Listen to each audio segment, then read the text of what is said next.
નૈઋત્ય ચોમાસાનું મુંબઈમાં આગમન, ગુજરાતના કેટલાક જિલ્લાઓમાં વરસાદી માહોલ.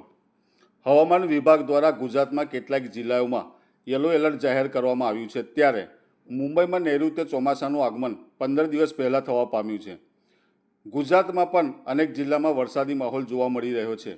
ભરૂચ જિલ્લામાં અનેક વિસ્તારોમાં ભારે પવનો સાથે વરસાદ પડ્યો છે. બીજી તરફ છોટાઉદેપુર, પંચમહાલમાં પણ વરસાદી માહોલ છવાયો છે. સવારથી જ વડોદરા જિલ્લામાં પણ વાદળછાયું વાતાવરણ જોવા મળી રહ્યું છે.